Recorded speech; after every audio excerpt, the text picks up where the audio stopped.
माहौल है और आज का जो शुभ दिन है वो बार बार नहीं आता।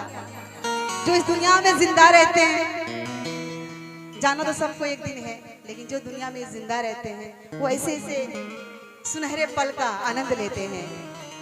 तो मैं चाहूंगी कि आज अगर माँ सरस्वती को सभी अगर दोनों हाथों से तालियों से अगर हम उनको मनाएंगे, उनका वंदना करेंगे तो बड़ा अच्छा लगेगा। दोनों हाथ दिखा दीजिए। ओ मफलर वाले भैया, खाली मुंह में गमछा बनी ले लो छो, गमछा हटाबो ने, हटाबो। दोनों हाथ दिखा दीजिए भैया। क्या कसम खा रखे हैं क्या? यहाँ सभी तो पढ़ने लिखने वाले तो होंगे ना स्टूडेंट्स। कौन कौन यहाँ स्टूडेंट्स हैं जो पढ़ाई करते हैं बताइए।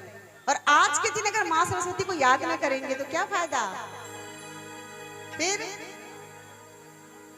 तो विद्या तो देंगी हमारी विद्या रानी वीणा वादिनी। तो जरा दोनों हाथों से तालियां बजाकर माँ का भजन का हम अंत करेंगे। मेरे कंठ बसा